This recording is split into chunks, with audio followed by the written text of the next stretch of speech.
On today's History of Politics, we're going to talk about the 11th Amendment. But one thing I just want to kind of, bring up, the title of this series is called The History of Politics, right? So why am I talking about the Constitution? Because number one, the Constitution outlines who can be in Congress and what Congress can do. Secondly, because politics and Congress is based on legislation. Legislation is lawmaking, and it has to align, or it's supposed to align, with the U.S. Constitution. The Constitution spells out the law. So it's inextricable from politics. The Constitution is politics, it's the root of politics. That's why we talk about it. Additionally, at this day and age, where you have troops on the ground in the states working against, under orders, working against citizens, you need to know what your rights are. You need to know what they can and can't do. You need to know when your leaders are breaking the law. Because I've noticed with people, it doesn't matter until it happens to them, right? When you're an armchair jockey and you're sitting in your house and you watch the troops arresting somebody, you say, too bad, so sad, right? And then you get out and get in your car and you get pulled over because maybe you got your hair slicked back and you might look like a Latino. What happens when they don't believe you? What do you do when they say, well, your documents might be phony, and they take you in? Think about that for a minute. That's why I'm here, because I'm trying to teach you. I want you to have a fair shake. I don't want to see anybody go to prison that doesn't deserve to go to prison. I want the average American to get ahead. And that's what this series is about. So, with that being said, the 11th Amendment of the Constitution, which is the first that is outside of the Bill of Rights and was ratified in 1795, it basically says this. It tells us that you must go to federal court if you're going to sue the state, okay? The state that you live in.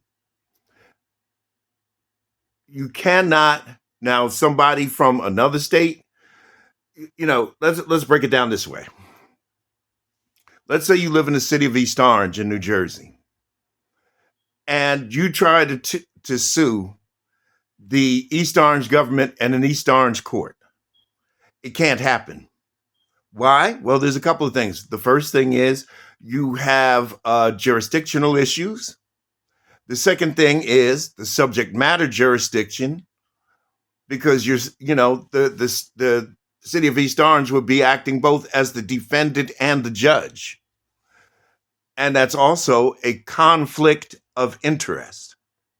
So if you are a resident, say, of New Jersey, and you have a beef with New Jersey, you don't sue in state court because of that same conflict of interest and jurisdictional issue. You have to go to federal court. If somebody from New York wants to sue the state of New Jersey, they have to go to federal court because the state cannot act both as judge and defendant. It doesn't work that way because what's going to happen? It's going to be biased. Okay? For example, if I were to go to Texas and sue the state of Texas for $6 billion, the state of Texas doesn't want to pay me $6 billion. And if I did it in a Texas court who is on the payroll of the state of Texas, they're not going to want to fine for me because it's against the state of Texas' interest to pay me that $6 billion. Not to mention they may not have it. But the point is that it's a conflict of interest when the state is not only the defendant, but the judge. And this is one of the issues, by the way, that we have with Trump, because Trump wants to be the defendant, but the decider. And it doesn't work. It doesn't work. Because, of course, nobody's going to find against themselves. How many of you, think about it, if you were the judge and at your house you beat up your neighbor, I mean, you took a bat to him and really worked him out, right?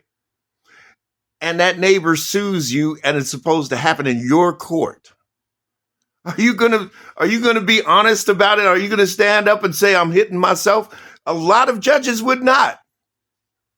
But, as a matter of fact, the word for that is I have to recuse myself because I'm the defendant.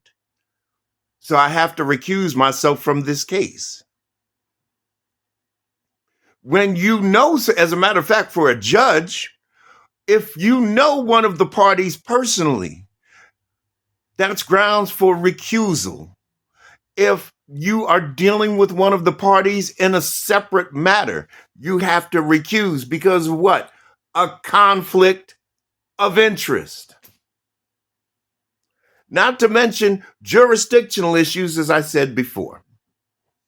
So the 11th Amendment is very simple in its nature. What it's just saying is that if you have a beef with the state, whether it's New Jersey, Pennsylvania, New York, Washington, D.C., Florida, well, Washington, D.C. isn't a state, so forgive me, but the state of Washington, Florida, Texas, South Carolina, North Carolina, Georgia, Alabama, you get the picture.